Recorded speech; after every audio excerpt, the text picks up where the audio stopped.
결혼 전 이건 무조건 확인해야 합니다. 저는 이선영이라고 합니다. 올해 65살이죠. 동네에서 꽃집을 운영한 지 벌써 20년이 됐어요. 매일 아침 7시면 꽃집 문을 열고 오전에는 꽃을 정리하고 손님들이 오면 늘 밝게 웃으며 맞이합니다. 어떤 꽃 찾으세요? 하고 물어보면 대부분 예쁜 걸로요라고 하죠. 그럼 저는 그분의 표정을 보고 어울릴 만한 꽃을 골라드려요. 그러던 어느 날 꽃집에 새로운 손님이 나타났어요. 박영수라는 사람이었는데 처음엔 그냥 지나가는 손님인 줄 알았어요. 키가 크고 말수가 적은 사람이었죠. 장미 몇 송이만 주세요. 이렇게 간단하게 말씀하시고 꽃을 받아가시더라고요. 그런데 신기한 건 며칠 뒤에 또 오시는 거예요. 같은 시간 거의 오후 2시쯤이었어요. 또 장미요? 네, 같은 걸로 주세요. 처음엔 누군가에게 선물하는 건가 싶었어요. 그런데 매일같이 오니까 궁금해졌죠. 혹시 어디에 가져가세요? 그제서야 박영수가 웃으며 대답했어요. 집 앞 화단에 심으려고요. 혼자 살다 보니 집이 너무 삭막해서요. 그 말을 듣는 순간 뭔가 통하는 느낌이 들었어요. 아, 이 사람도 혼자 사는구나 하는 생각과 함께 왠지 친근감이 생겼죠. 그 뒤로 박영수와 조금씩 이야기를 나누게 됐어요. 처음에는 꽃에 대한 이야기였어요. 장미가 키우기 쉬운가요? 물만 잘 주면 괜찮아요. 다만 너무 많이 주면 안 돼요. 이런 식으로 말이죠. 그러다 보니 자연스럽게 개인적인 이야기도 나오게 됐어요. 박영수는 68살이었고 몇 년 전에 직장에서 퇴직했다고 했어요. 그리고 저처럼 배우자를 먼저 보냈다고 하더라고요. 힘들었겠어요. 처음엔 그랬죠. 근데 이제 많이 괜찮아졌어요. 박영수는 말을 많이 하는 타입은 아니었어요. 하지만 들어주는 건 잘하더라고요. 제가 꽃집 일로 힘들다고 하면 고개를 끄덕이며 들어주고 가끔은 수고하세요라고 말해주기도 했죠. 비가 오는 날엔 박영수가 우산을 가져와서 제가 꽃을 옮길 때 씌워줬어요. 무거운 화분을 들 때도 말없이 도와주고요. 그런 모습을 보면서 참 괜찮은 사람이다 하는 생각이 들었어요. 몇 달 정도 이렇게 지나면서 저는 박영수를 기다리는 제 자신을 발견했어요.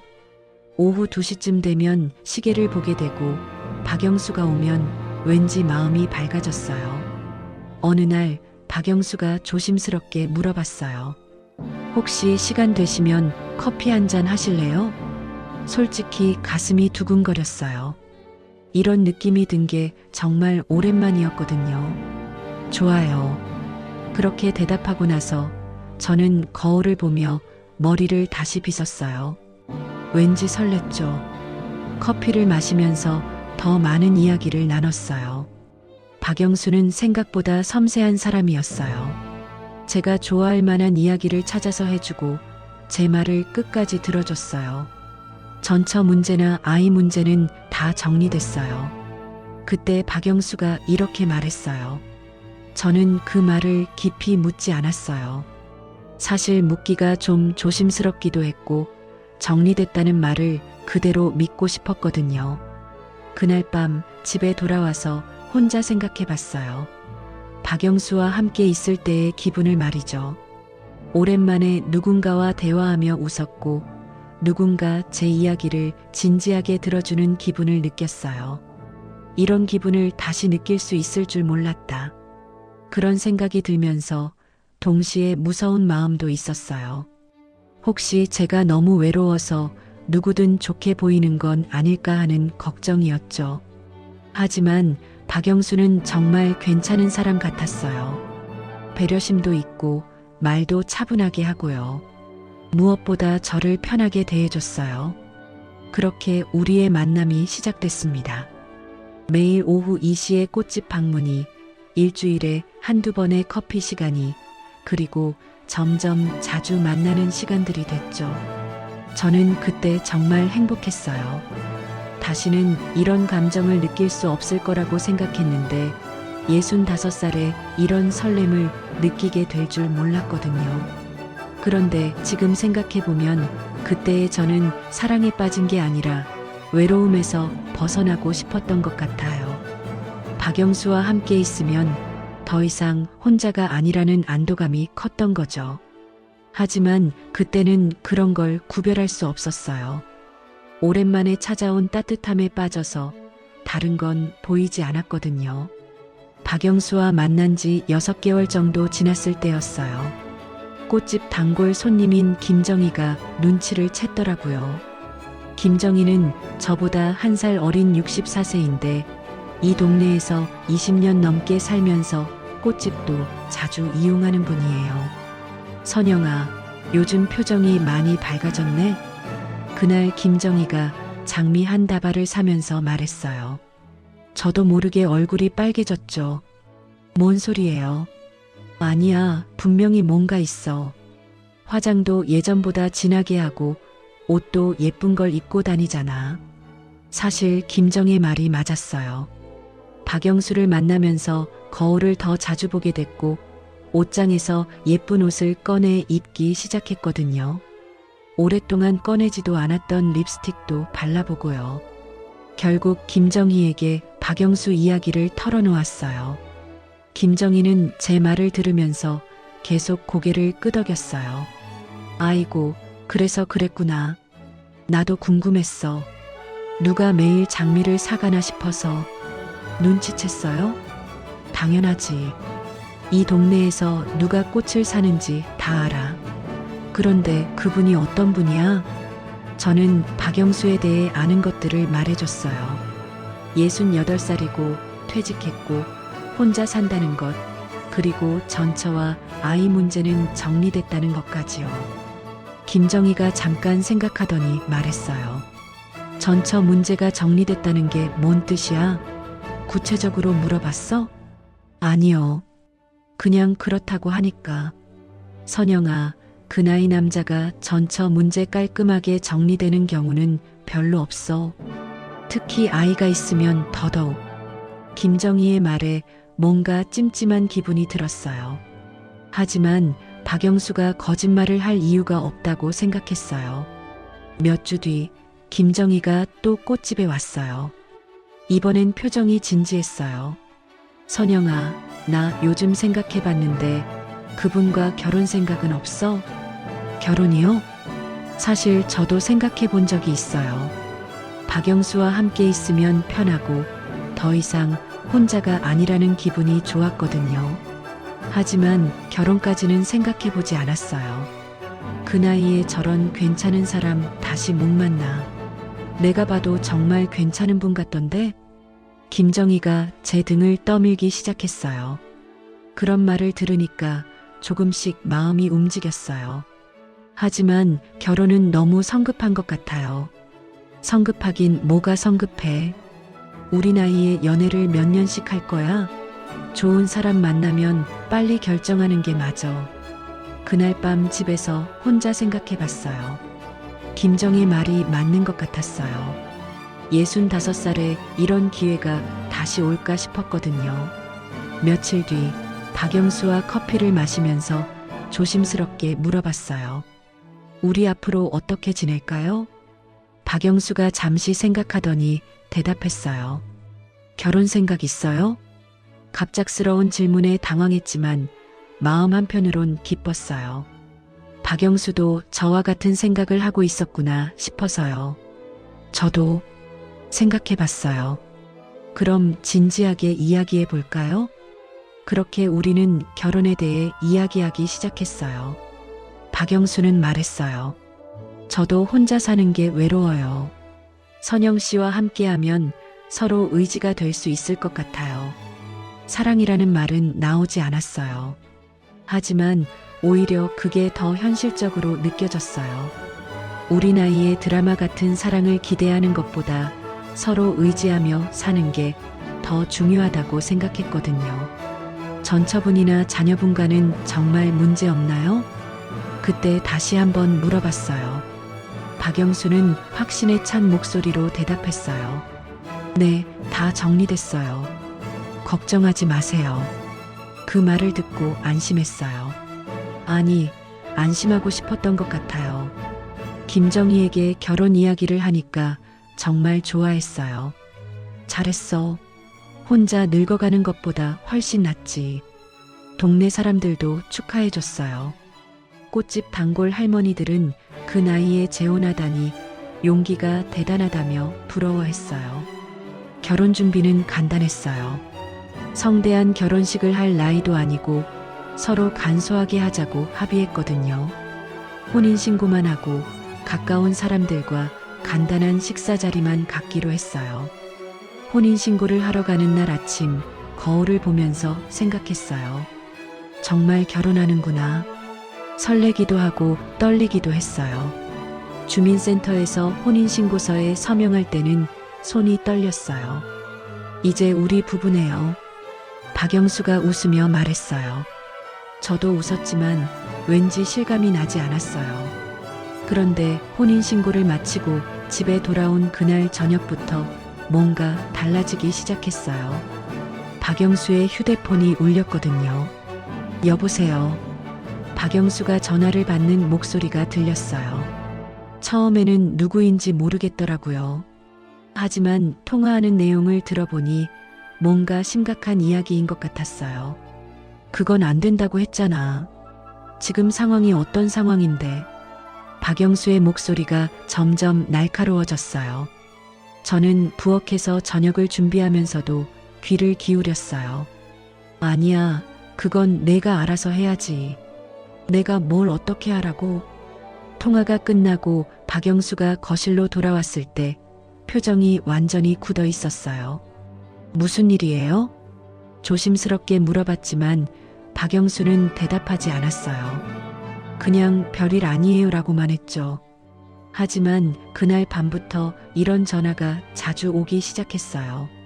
대부분 저녁 시간이나 밤늦게 왔어요.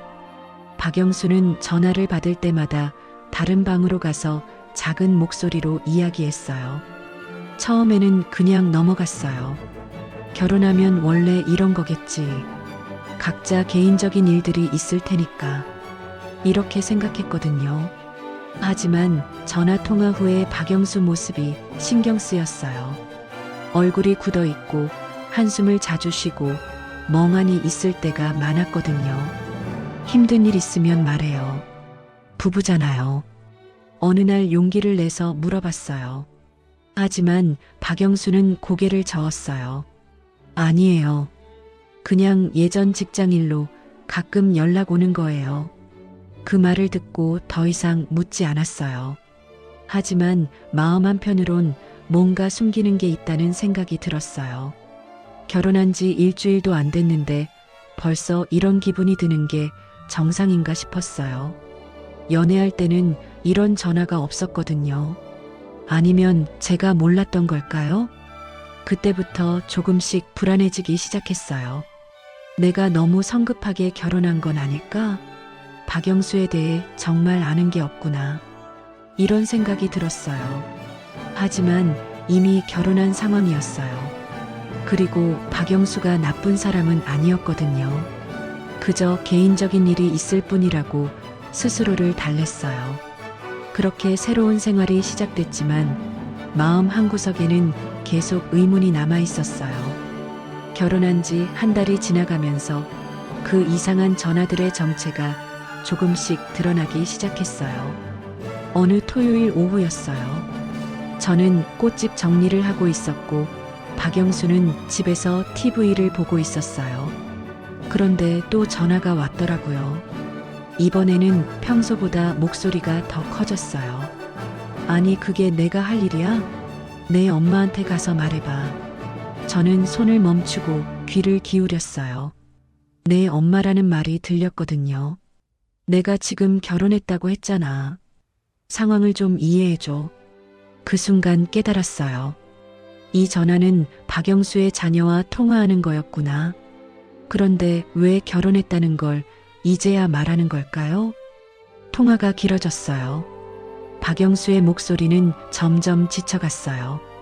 알겠어. 내가 알아볼게. 하지만 이번이 마지막이야. 전화가 끝나고 박영수가 거실로 돌아왔을 때 저는 더 이상 참을 수가 없었어요. 누구와 통화한 거예요? 박영수가 잠깐 망설이더니 대답했어요. 아들이에요. 아들이요? 그럼 전처 문제가 정리됐다는 건 뭐였어요?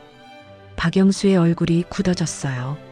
마치 들키기 싫었던 것을 들킨 표정이었죠. 정리됐어요. 이혼은 진작에 했고, 그럼 지금 뭘 가지고 이야기하는 거예요?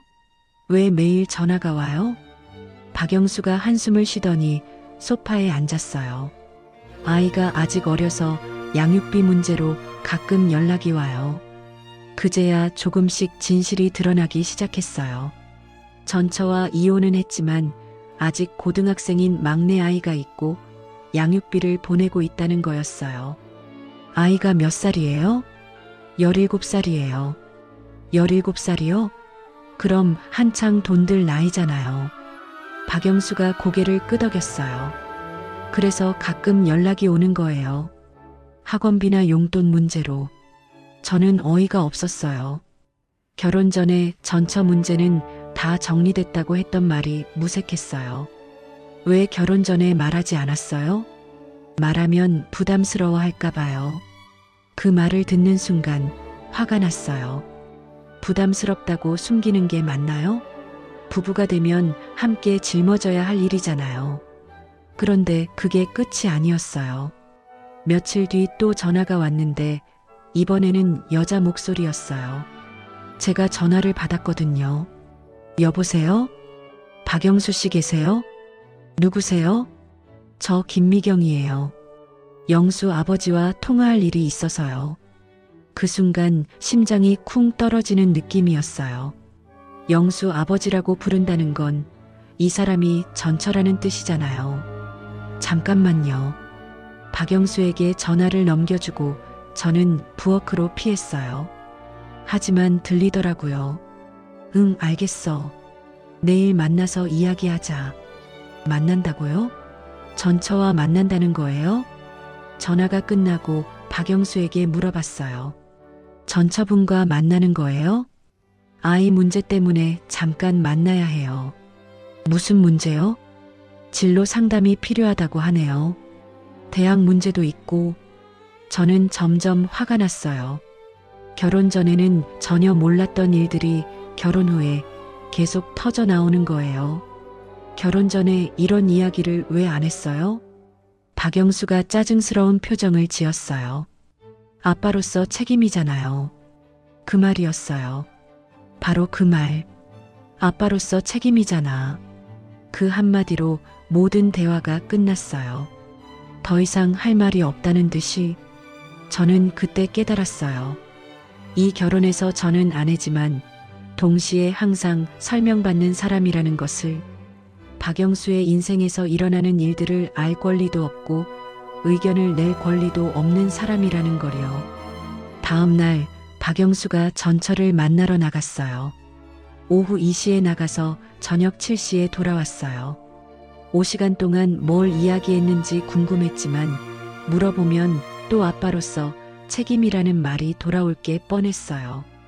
그날 밤 잠자리에서 생각해봤어요. 내가 뭐 하는 거지?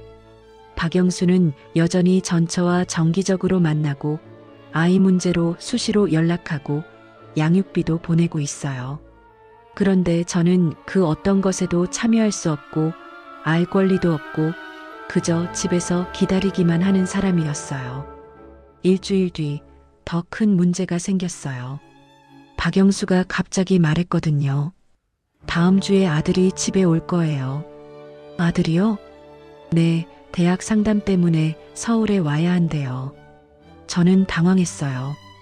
결혼한 지 2달도 안 됐는데 갑자기 아들이 우리 집에 온다는 거예요? 며칠 머물 거예요? 일주일 정도요. 일주일이요? 신혼집에 일주일 동안 아들이 머물다니.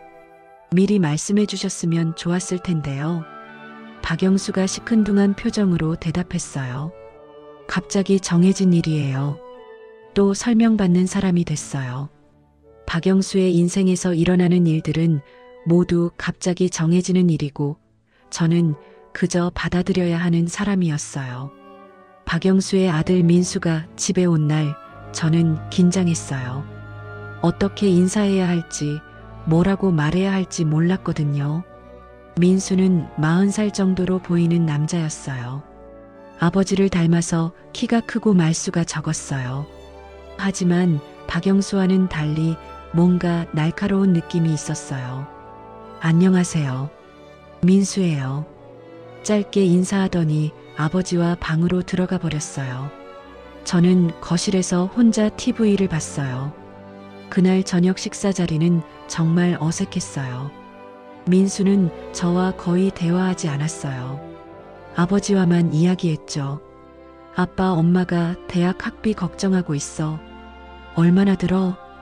입학금까지 하면 1,000만 원 정도. 1,000만 원이요? 저는 깜짝 놀랐어요. 그런 큰돈 이야기를 이렇게 자연스럽게 하다니. 알겠어. 내가 마련해 볼게.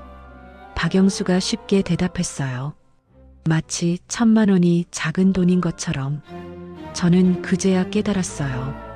박영수의 인생에서 가장 중요한 건 여전히 전처와 아이들이라는 것을, 그리고 그 문제들은 전혀 끝나지 않았다는 것을. 결혼 전에 전처 문제는 다 정리됐다고 했던 말은 거짓말이었어요. 아니, 거짓말이라기보다는 박영수 자신도 정리되지 않은 문제들을 정리됐다고 착각하고 있었던 것 같아요. 민수가 머무는 일주일 동안 저는 완전히 소외감을 느꼈어요. 아버지와 아들은 미래 계획에 대해 진지하게 이야기하고 전처 이야기도 자연스럽게 나왔어요. 저는 그 어떤 대화에도 끼지 못했어요.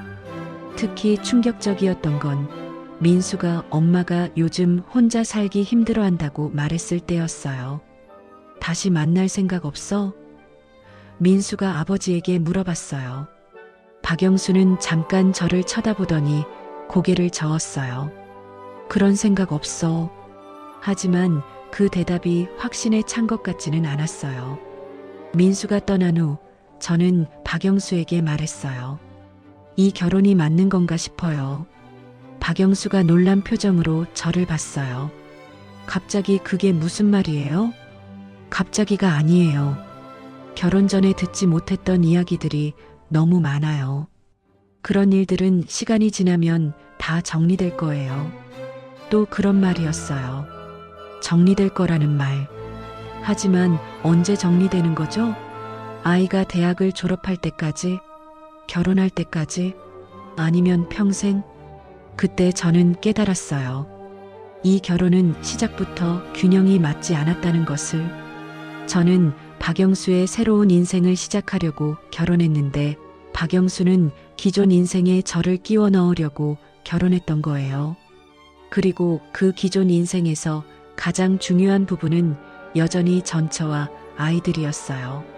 저는 그 중요한 부분에 대해서는 항상 나중에 듣는 사람, 설명받는 사람일 뿐이었죠. 밤에 혼자 누워서 생각했어요. 내가 원했던 결혼이 이런 거였나? 답은 아니다였어요. 결혼한 지 3개월이 지나면서 박영수의 모습이 완전히 바뀌기 시작했어요. 연애할 때는 꽃집 문 앞까지 마중 나와주던 사람이었는데 이제는 집에서 TV를 보다가 다녀왔어요 라고 인사해도 고개도 돌리지 않았어요. 어느 목요일 저녁이었어요. 꽃집에서 하루 종일 서서 일하고 집에 돌아왔는데 허리가 너무 아팠어요. 나이가 들어서 그런지 요즘 부쩍 체력이 떨어지는 게 느껴졌거든요. 오늘 정말 힘들었어요. 허리가 너무 아파서 못 견디겠어요. 박영수는 신문을 보다가 고개도 들지 않고 대답했어요. 집에 있으면서 뭐가 그렇게 피곤해? 그 말을 듣는 순간 뒤통수를 맞은 기분이었어요. 집에 있다고요? 저는 아침 7시부터 저녁 7시까지 꽃집에서 일하고 있는데요. 저 꽃집에서 일하잖아요. 그거 일이라고 할 수 있나?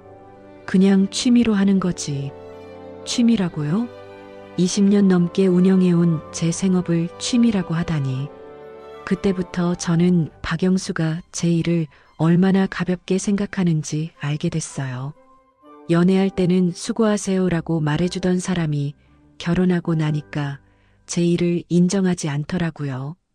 더 놀라운 건 집안일에 대한 태도였어요. 결혼 초기에는 설거지라도 함께 했거든요. 하지만 한 달쯤 지나니까 완전히 달라졌어요.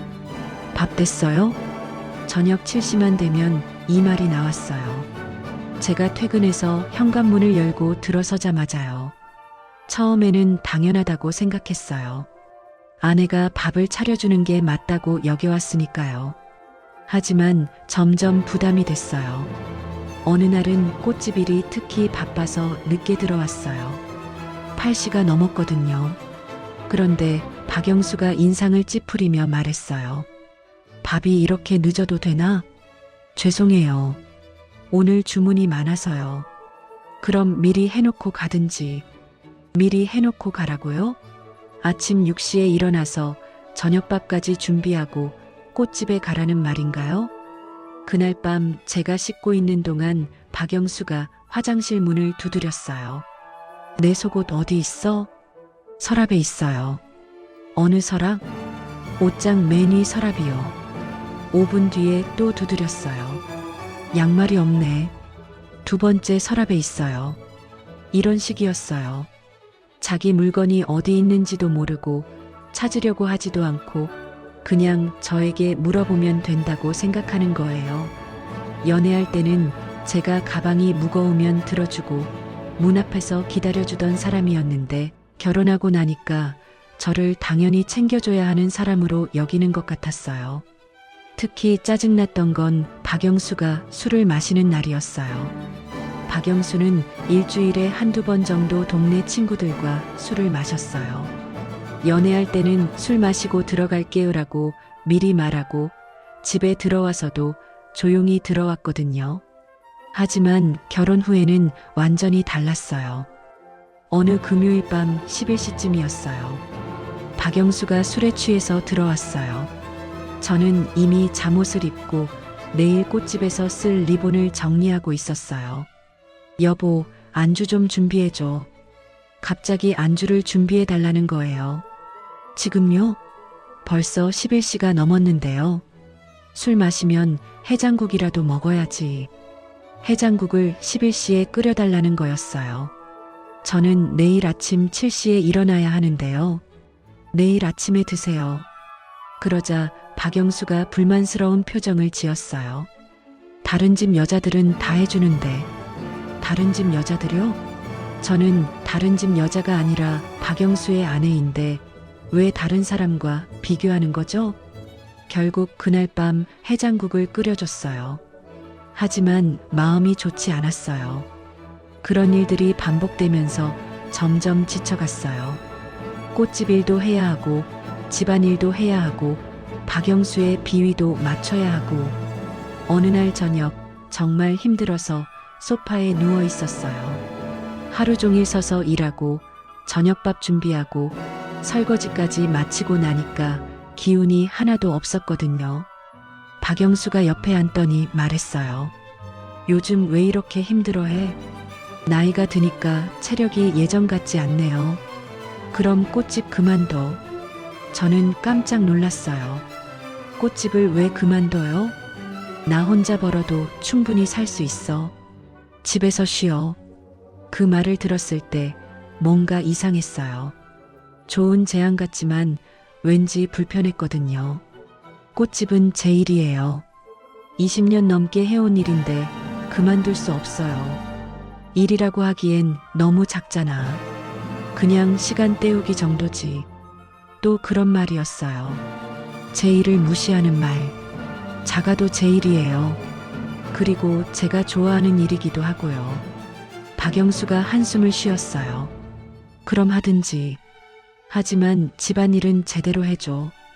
그 말을 듣는 순간 화가 났어요. 꽃집 일도 하고 집안일도 제대로 하라는 거잖아요. 박영수는 뭘 하는데요? 당신은 뭘 도와주는데요? 내가 뭘 도와줘? 집안일이요.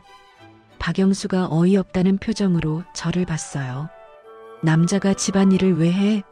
밖에서 돈 버는 것도 힘든데. 밖에서 돈 번다고요? 박영수는 퇴직해서 연금 받으면서 사는데요. 저도 돈 벌고 있어요. 그깟 꽃집으로 얼마나 벌겠어? 그깟 꽃집이라고요? 연애할 때는 꽃집 운영하시는 게 대단하다고 했으면서요. 그날 밤 처음으로 크게 싸웠어요. 아니, 싸움이라고 하기에는 일방적이었어요. 저는 화가 나서 목소리가 높아졌는데 박영수는 냉정하게 말했어요. 다들 이렇게 참고 사는 거야.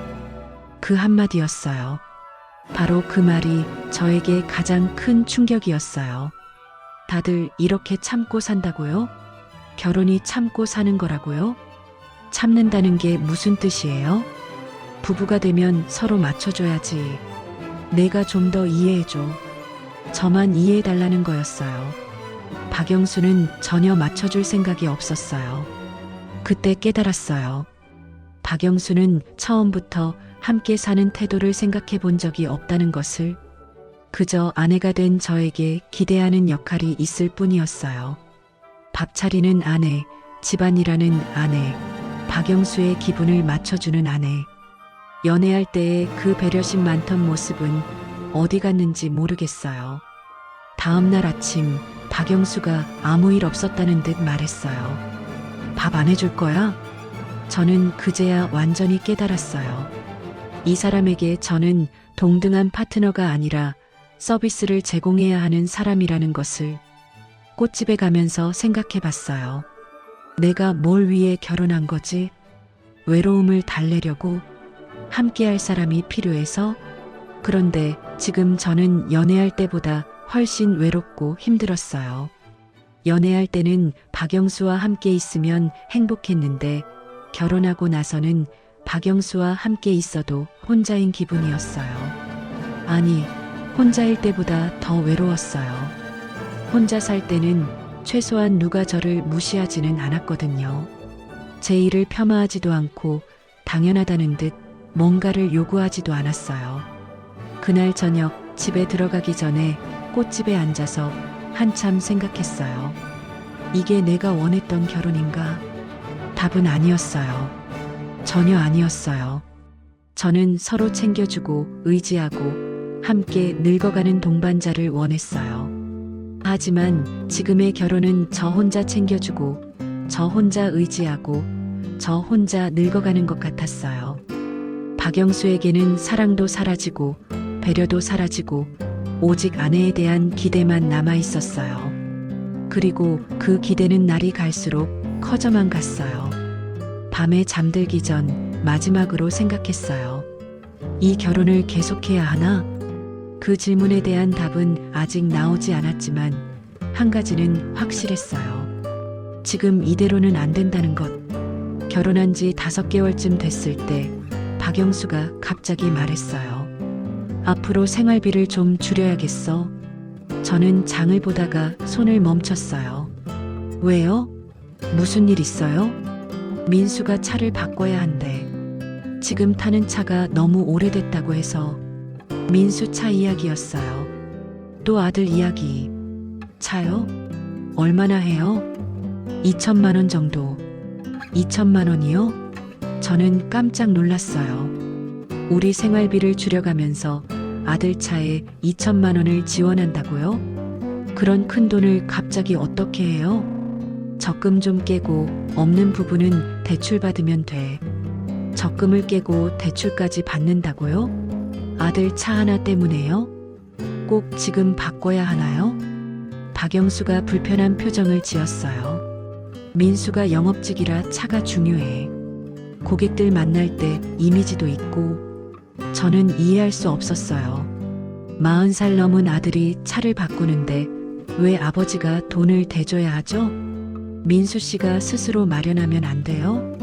그 말을 하자마자 박영수의 얼굴이 굳어졌어요. 아들이 힘들다는데 도와주는 게 당연하지 않나? 당연하다고요? 저희 생활비를 줄여가면서요? 그날부터 정말로 생활비가 줄어들었어요. 장을 볼 때마다 가격을 따져봐야 했고 꽃집에서 필요한 용품들도 미루게 됐어요.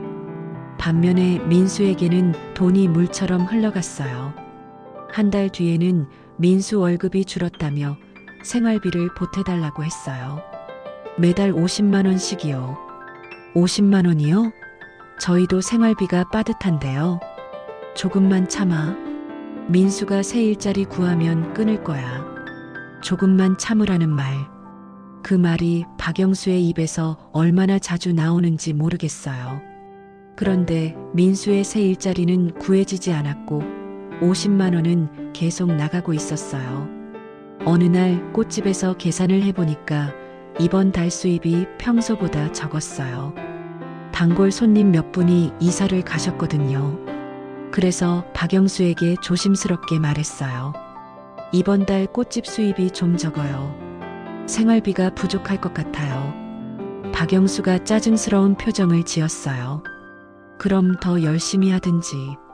더 열심히 하라고요? 저는 이미 하루 12시간씩 꽃집에서 일하고 있는데요. 아니면 꽃집 그만두고 다른 일 알아봐. 꽃집을 그만두라는 말이 또 나왔어요. 20년 넘게 해온 일을 왜 그만둬요? 그 나이에 취직이 어디 되겠어. 그냥 집에서 쉬어. 박영수는 제 꽃집 일을 계속 무시했어요. 하지만 정작 민수 문제에서는 절대 양보하지 않았어요. 며칠 뒤 더 큰 충격이 있었어요. 민수가 전세 계약 갱신해야 한대. 보증금이 좀 부족하다고 해. 얼마나 부족한데요? 5천만 원. 5천만 원이요? 저는 정말 기가 막혔어요. 5천만 원을 어떻게 마련해요? 집을 담보로 대출받으면 돼. 우리 집을 담보로요? 저와 함께 사는 집을 담보로 아들 전세금을 마련한다고요? 너무 무리 아닌가요? 민수가 길거리에 나앉을 순 없잖아. 저는 그때 깨달았어요. 박영수에게는 민수가 길거리에 나앉는 건 상상할 수 없는 일이지만 제가 힘든 건 참을 수 있는 일이라는 것을. 그럼 저희는 어떻게 살아요? 집을 담보로 대출받으면 매달 이자를 갚아야 하잖아요. 걱정하지 마. 민수가 안정되면 갚을 거야. 또 그런 말이었어요. 나중에 갚는다는 말. 언제까지 나중인 건지도 모르면서요. 결국 집을 담보로 대출을 받았어요. 제 동의 없이요. 박영수가 혼자 결정하고 진행한 일이었어요. 왜 미리 상의하지 않았어요? 상의하면 반대할 게 뻔하잖아. 반대할 게 뻔하다고 혼자 결정한다고요? 그럼 제 의견은 아예 들을 필요가 없다는 말인가요? 그 일이 있고 나서 우리 집 분위기는 더 나빠졌어요. 대출 이자 때문에 매달 40만 원씩 더 나가게 됐거든요. 저는 꽃집 일을 더 열심히 해야 했어요. 저녁 늦게까지 문을 열어두고 주말에도 쉬지 않았어요. 그래도 생활비는 빠듯했어요. 그런데 이상한 건 민수에게는 돈이 계속 나갔다는 거예요. 민수가 옷 좀 사야 한대. 면접 볼 때 입을 정장이 없다고 해. 민수가 병원에 가야 한대. 건강검진 받으려니까 돈이 좀 드나 봐. 민수가 친구 결혼식에 가야 한대. 축의금 좀 빌려달라고 하네. 매번 다른 이유였지만 결론은 같았어요. 민수에게 돈을 줘야 한다는 거였어요. 어느 날 밤 저는 참을 수 없어서 말했어요. 이상해요. 제 생활비는 줄이자고 하면서 민수 씨한테는 왜 이렇게 돈을 많이 줘요? 박영수가 당연하다는 표정으로 대답했어요. 민수는 내 아들이야. 내 아들이라고요? 그럼 저는 뭐죠? 저도 당신 아내잖아요. 아내와 아들은 다르지. 다르다고요? 어떻게 다른 건데요? 뭐가 달라요? 아들은 내 피를 나눈 가족이야. 그 말을 듣는 순간 가슴이 철렁 내려앉았어요. 피를 나눈 가족이라고요? 그럼 저는 피를 나누지 않은 가족인가요? 그럼 저는 가족이 아닌가요? 박영수가 잠시 당황한 표정을 지었어요. 아마 자신이 한 말이 얼마나 상처가 되는지 몰랐나 봐요. 그런 뜻이 아니야. 하지만 아들은 특별하지. 특별하다는 말로 둘러대려고 했지만 이미 늦었어요.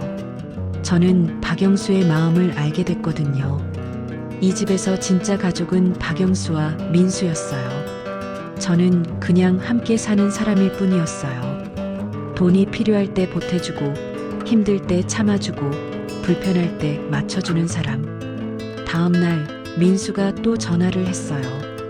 아빠, 차 수리비가 좀 나왔어. 50만 원 정도. 50만 원이 또 나간다는 거였어요. 저는 이번에는 말했어요. 너무 자주 도와주는 것 같아요.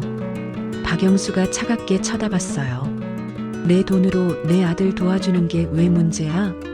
내 돈이라고요? 그럼 제가 벌어오는 꽃집 수입은 뭐죠? 저도 돈 벌고 있잖아요. 그거야 용돈 정도지. 용돈이라고요? 매달 200만 원 넘게 벌어오는 게 용돈이라고요? 그날 밤 저는 통장을 확인해 봤어요. 결혼 전에 모아둔 제 적금과 꽃집 수입으로 모은 돈들이 얼마나 남아있는지 보려고요.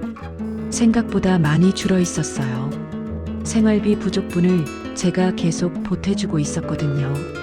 그런데 박영수는 그걸 당연하게 여기고 있었어요. 반면에 민수에게는 지난 5개월 동안 3천만 원이 넘게 나갔어요. 차가, 생활비 지원, 전세 보증금, 그 외잡비까지 합치면요. 저는 그제야 깨달았어요. 이 결혼에서 저는 보호받는 사람이 아니라 버티는 사람이라는 것을. 민수는 보호받는 사람이고 저는 그 보호를 위해 희생하는 사람이었어요. 꽃집에서 하루 종일 일해서 번 돈이 민수에게 흘러가고 제 생활은 점점 궁핍해지고 박영수는 그런 상황을 당연하게 여기고 있었어요. 내가 왜 이렇게 살아야 하지? 그 질문이 머릿속에서 떠나지 않았어요. 65살에 재혼한 이유가 뭐였나요? 서로 의지하며 살기 위해서였잖아요. 그런데 지금은 제가 일방적으로 의지당하고 있었어요. 박영수는 제게 의지하지만 저는 박영수에게 의지할 수 없었어요. 오히려 더 힘들어졌어요. 혼자 살 때는 제가 번 돈을 제가 썼는데 지금은 제가 번 돈이 민수에게 가고 있었어요. 혼자 살 때는 아무도 제 일을 무시하지 않았는데 지금은 매일 무시당하고 있었어요. 혼자 살 때는 적어도 제 의견을 들어주는 사람이 없어도 무시당하지는 않았는데 지금은 아예 의견을 낼 자격도 없는 사람 취급을 받고 있었어요. 그날 밤 잠자리에서 생각했어요. 이 결혼을 계속해야 할 이유가 있나? 대답이 떠오르지 않았어요. 결혼한 지 7개월째 되던 어느 일요일 오후 민수가 갑자기 집에 왔어요. 평소와는 다른 분위기였어요. 얼굴이 굳어있고 말투도 날카로웠어요.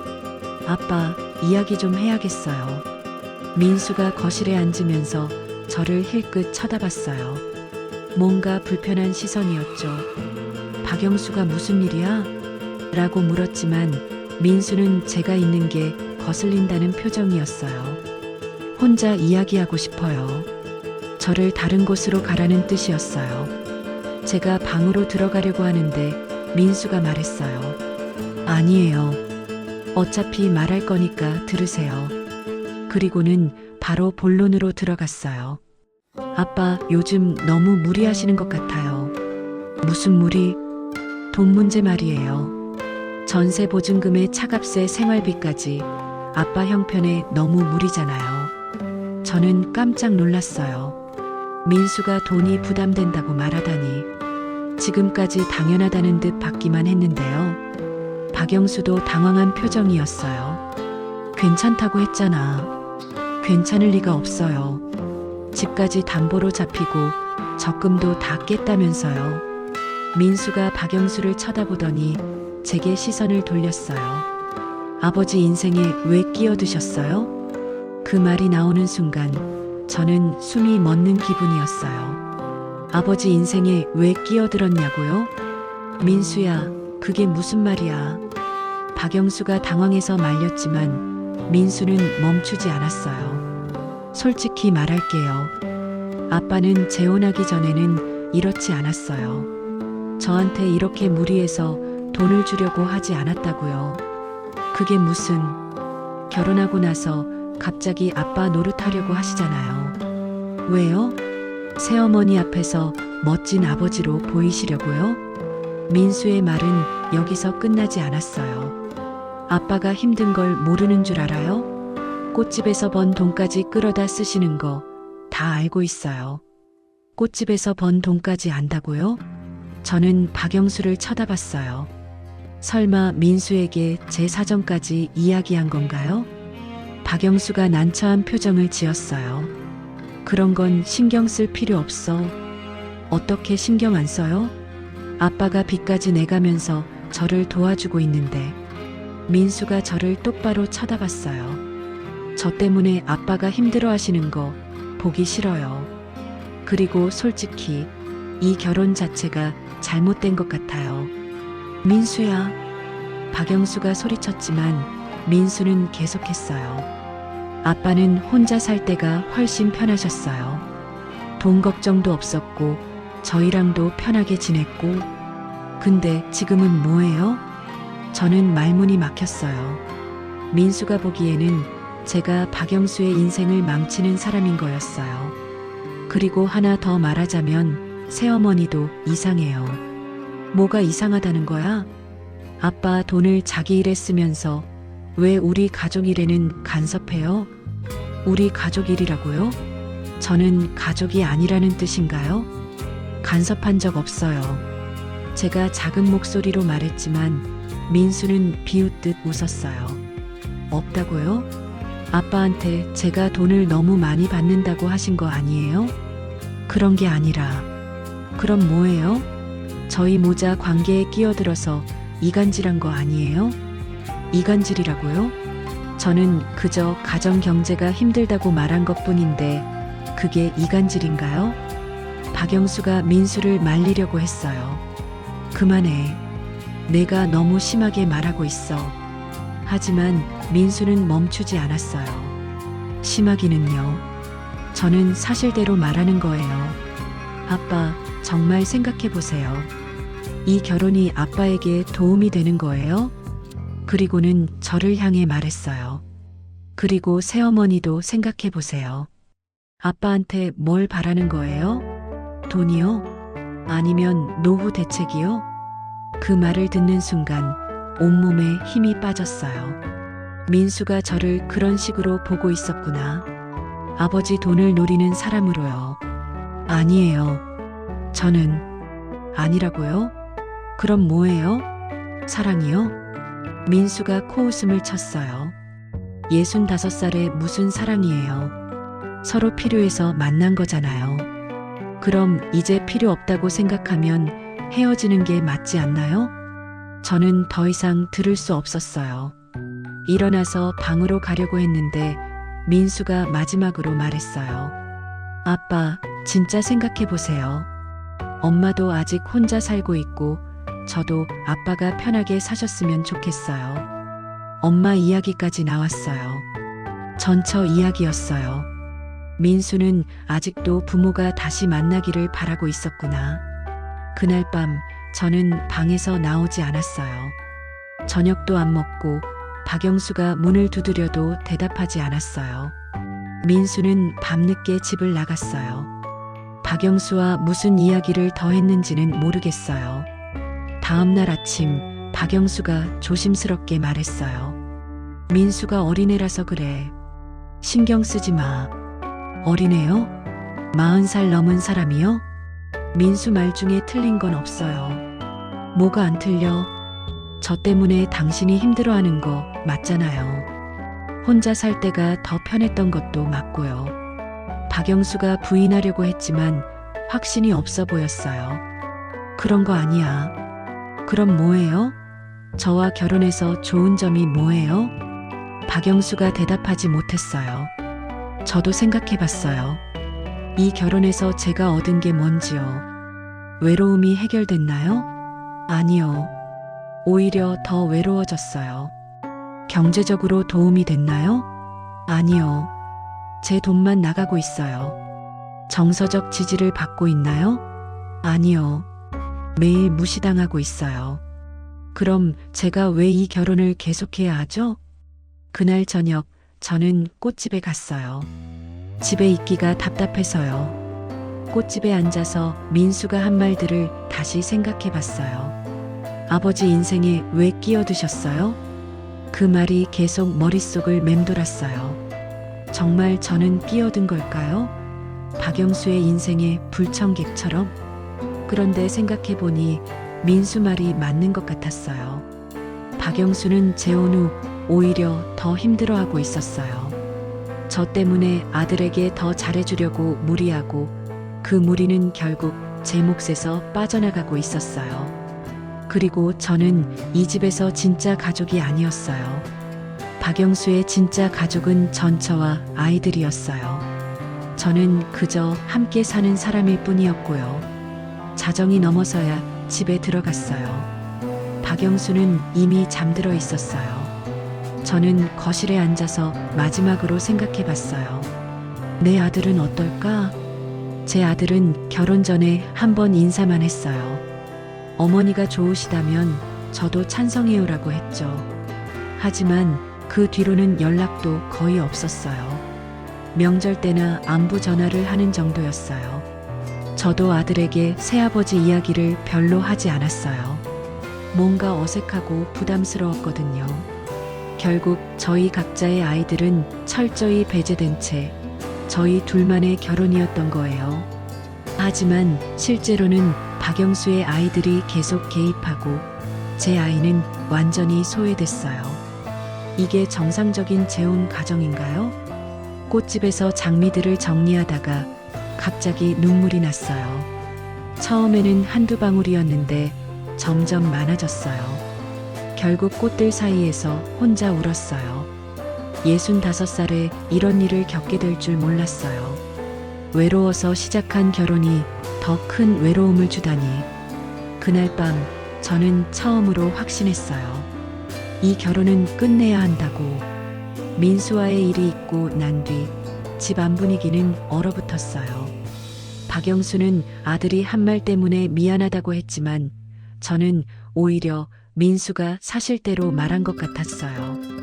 며칠 뒤 박영수가 또 전화를 받았어요. 이번에는 전처에게서 온 전화였어요. 응, 민수가 그렇게 말했어? 알겠어. 내가 생각해 볼게. 통화가 끝나고 박영수의 얼굴이 심각해졌어요. 무슨 일이에요? 민수가 엄마한테 이야기했나 봐. 우리 결혼 때문에 내가 힘들어한다고. 결국 전처까지 개입하게 된 거였어요. 뭐라고 하던가요? 박영수가 한숨을 쉬었어요. 다시 만나서 이야기해보자고 하네. 다시 만나자고요? 전처와요? 왜요? 아이들 때문이라도 우리끼리 정리할 게 있다고 해. 저는 기가 막혔어요. 제가 있는데 전처와 뭘 정리한다는 건가요? 저는 어떻게 되는 거예요? 당분간 조금 조용히 지내자. 조용히 지내자고요? 마치 문제를 일으킨 사람이 저인 것처럼. 그날 밤 큰 싸움이 일어났어요. 이상해요. 결혼 전에는 전처 문제가 다 정리됐다고 했잖아요. 정리됐어. 이혼했으니까. 이혼했다고 정리된 게 아니잖아요. 아직도 수시로 만나고 아이 문제로 연락하고 돈도 계속 보내고. 박영수가 짜증스러운 표정을 지었어요. 그럼 어떻게 하라고? 아이들을 버리라고? 아이들을 버리라는 게 아니에요. 하지만 저와의 결혼을 우선시해야 하는 거 아닌가요? 우선시는 무슨? 다 중요해. 다 중요하다고요? 그럼 제가 끼어들 자리는 어디에 있는 건가요? 그럼 저는 뭐예요? 당신 인생에서 어떤 위치인 거예요? 박영수가 잠시 말을 멈췄어요. 대답하기 어려운 질문이었나 봐요. 당신에게는 전처도 중요하고 아이들도 중요하고 그럼 저는 그냥 함께 사는 사람인 거예요? 왜 이렇게 극단적으로 생각해? 극단적이라고요? 극단적인 게 아니에요. 현실이에요. 당신은 아직도 전처 중심으로 살고 있어요. 그건 아니야. 그럼 뭐예요? 제가 아프면 먼저 걱정해 주세요? 제 일이 힘들 때 격려해 주세요? 제 의견을 존중해 주세요? 박영수가 대답하지 못했어요. 실제로 그런 적이 없었거든요. 당신은 저를 아내로 본 적이 없어요. 그냥 집안일 해주고 생활비 보태주고 외로움 달래주는 사람으로만 봤어요. 그런 게 아니야. 그럼 뭐예요? 저와 결혼해서 행복해요? 박영수가 또 대답하지 못했어요. 저는 그때 깨달았어요. 박영수도 이 결혼이 행복하지 않다는 걸요. 저도 마찬가지예요. 이 결혼은 실패예요. 갑자기 뭔 소리야? 갑자기가 아니에요. 처음부터 잘못됐어요. 그리고 저는 그동안 느꼈던 모든 걸 쏟아냈어요. 저는 사랑해서 결혼한 게 아니었어요. 외로워서 결혼했어요. 당신도 마찬가지잖아요. 박영수의 얼굴이 굳었어요. 우리는 서로를 사랑한 게 아니라 각자의 외로움을 달래려고 만난 거였어요. 하지만 그것만으로는 부족했어요. 뭐가 부족해? 당신 삶이 정리되지 않았어요. 전처와의 관계, 아이들과의 관계, 경제적인 문제, 아무것도 정리되지 않은 상태에서 저와 결혼한 거예요. 박영수가 반박하려고 했어요. 정리됐다고 했잖아. 말로만 정리됐다고 하는 게 아니에요. 실제로 독립된 생활을 할 수 있어야 하는 거예요. 저는 그때 떠올린 게 있었어요. 예전에 TV에서 본 프로그램이었어요. 재혼한 부부의 90%가 이혼하는 이유는 사랑이 부족해서가 아니라 결혼 전에 이것을 확인하지 않았기 때문이래요. 뭔데? 그 사람의 말이 아니라 그 사람의 삶이 정말 정리되어 있는지요. 박영수가 무슨 말인지 이해하지 못하는 표정이었어요. 당신은 정리됐다고 말했지만 실제로는 아무것도 정리되지 않았어요. 전처와는 여전히 연결되어 있고 경제적으로도 독립되지 않았고 감정적으로도 정리되지 않았어요. 그럼 어떻게 하라고? 모르겠어요. 하지만 이 상태로는 안 돼요. 그날 밤 박영수는 소파에서 잤어요. 다음 날부터 며칠 동안 우리는 거의 대화하지 않았어요. 저는 그 시간 동안 정말 많이 생각했어요. 이 결혼이 왜 실패했는지, 어디서부터 잘못됐는지. 결론은 간단했어요. 저희는 서로를 제대로 알지 못한 채 결혼했어요. 아니, 알려고 하지 않았어요. 박영수는 전처와 완전히 정리됐다고 말했지만 실제로는 전혀 정리되지 않았어요. 감정적으로도 경제적으로도 가족관계적으로도 저 역시 박영수의 진짜 모습을 보려고 하지 않았어요. 보고 싶은 것만 보고 듣고 싶은 말만 들었어요. 외로움 때문에 판단력이 흐려진 거였어요. 65살에 이런 기회가 다시 올까 싶어서 조건을 따지지 않았어요. 그냥 좋은 사람 같으니까 결혼하면 되겠다고 생각했죠. 하지만 결혼은 사람과 하는 게 아니라 삶과 하는 거였어요. 박영수라는 사람이 아니라 박영수의 삶과 결혼한 거였어요. 그 삶에는 전처도 있고 아이들도 있고 해결되지 않은 문제들도 있었어요. 저는 그 모든 걸 받아들일 준비가 되어 있지 않았어요. 일주일 뒤 박영수가 말했어요. 미경이랑 만나서 이야기해봤어. 미경은 박영수 전처 이름이었어요. 뭐라고 하던가요? 아이들이 걱정한다고 하네. 내가 너무 무리한다고. 결국 전처까지 나서서 저희 결혼을 반대하는 거였어요. 그래서 어떻게 하기로 했어요? 박영수가 고개를 들지 못했어요. 조금 더 생각해보자고 했어. 생각해본다는 건 결국 헤어지자는 말이었어요. 저는 오히려 시원했어요. 이제 끝이 보이니까. 좋아요. 정말? 네. 저도 이 결혼을 계속할 수 없을 것 같아요. 박영수가 놀란 표정을 지었어요. 왜? 당신 삶이 저를 받아들일 준비가 안 되어 있어요. 그리고 제 삶도 당신을 받아들이기에는 너무 복잡해졌어요. 그날 밤 저는 처음으로 마음이 편했어요. 드디어 결정했으니까. 이 결혼은 처음부터 실수였어요.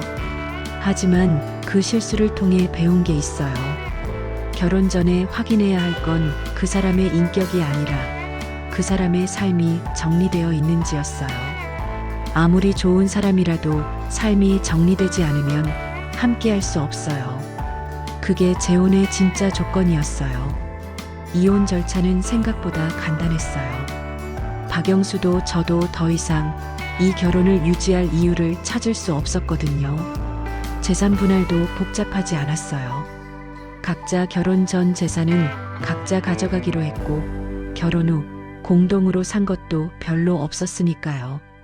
다만 박영수가 집을 담보로 받은 대출은 박영수가 책임지기로 했어요. 민수 전세 보증금 때문에 생긴 빚이니까요. 협의 이혼 신청서를 제출하러 주민센터에 가는 날 마음이 복잡했어요. 8개월 전에는 결혼 신고를 하러 왔었는데 이번에는 이혼 신고를 하러 오는 거니까요. 후회 없어요? 박영수가 마지막으로 물어봤어요. 없어요. 당신은요? 저도 없어요. 서로 솔직했어요. 이 결혼은 둘 다에게 실수였다는 걸 인정하는 거였어요. 절차를 마치고 나오는 길에 박영수가 말했어요. 미안해요.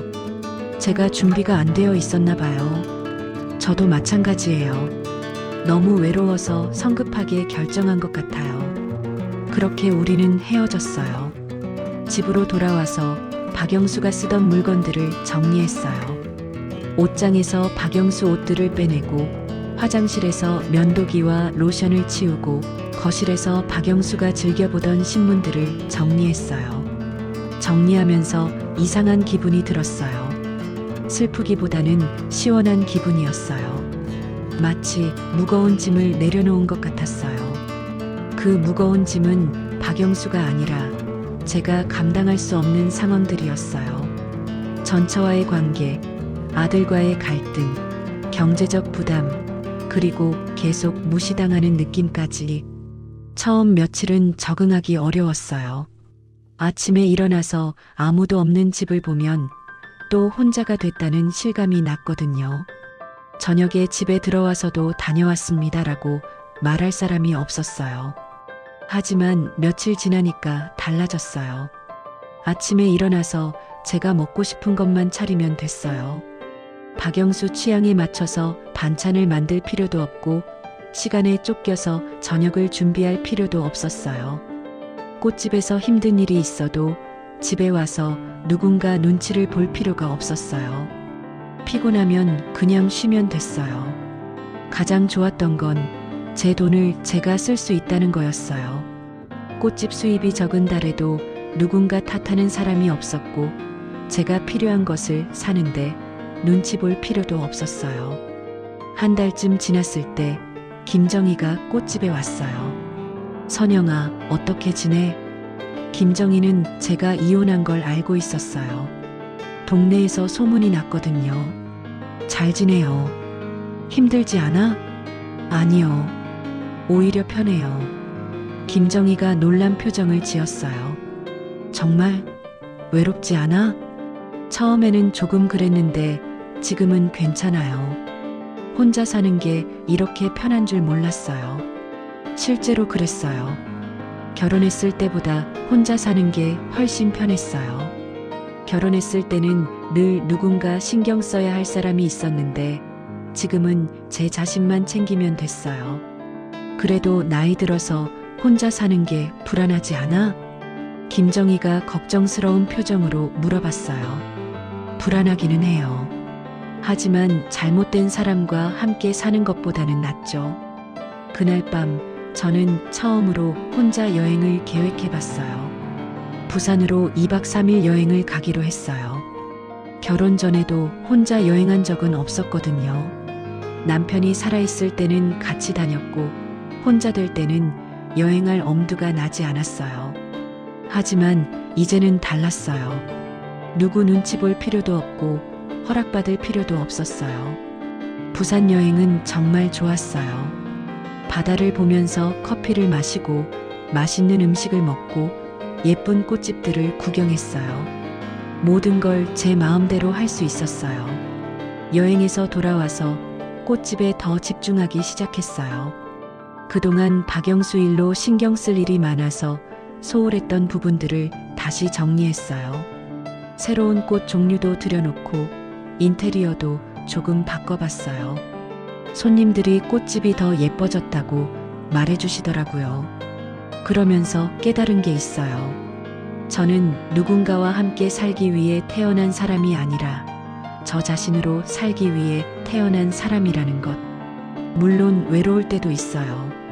특히 저녁에 혼자 TV를 볼 때나 아플 때는 누군가 옆에 있으면 좋겠다고 생각해요. 하지만 그런 외로움 때문에 다시 잘못된 선택을 하고 싶지는 않아요. 이혼하고 6개월쯤 지났을 때 꽃집에 새로운 손님이 오기 시작했어요. 70세 정도 되어 보이는 남자분이었는데 매주 같은 요일에 와서 꽃을 사가시더라고요. 혼자 사세요? 어느 날 그분이 물어보셨어요.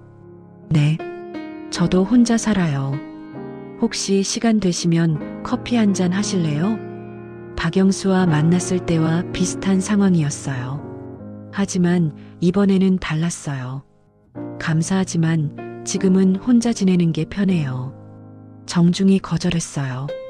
그분은 실망한 표정을 지었지만 이해한다고 하시더라고요. 집에 돌아와서 생각해 봤어요. 제가 왜 거절했는지. 박영수와의 결혼이 트라우마가 돼서? 아니요. 그런 건 아니었어요. 다시 결혼하고 싶지 않아서? 그것도 아니었어요. 그냥 지금 제 삶이 만족스럽기 때문이었어요.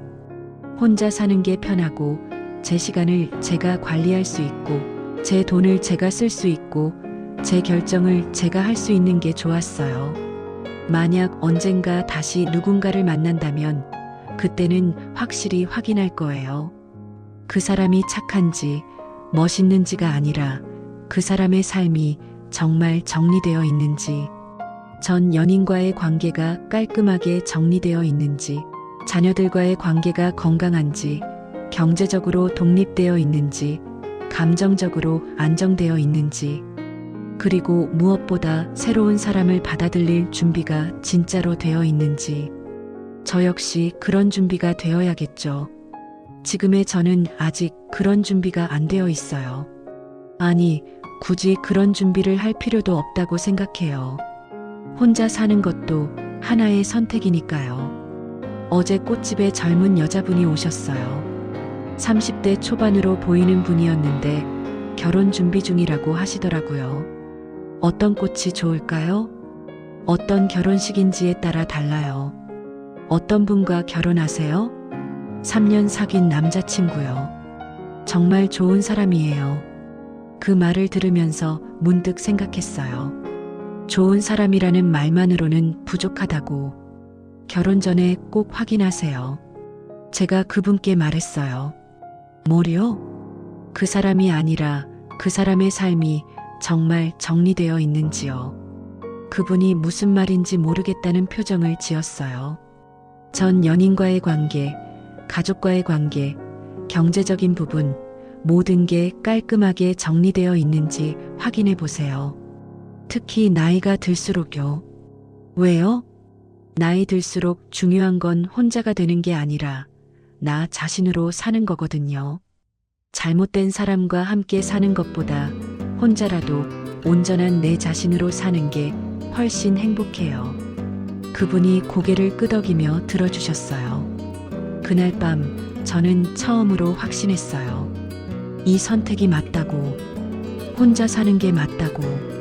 물론 언젠가 정말 준비된 사람을 만날 수도 있겠죠. 하지만 그게 아니라면 혼자 사는 것도 충분히 행복한 삶이에요. 65살에 깨달은 이 진실을 더 많은 사람들이 알았으면 좋겠어요.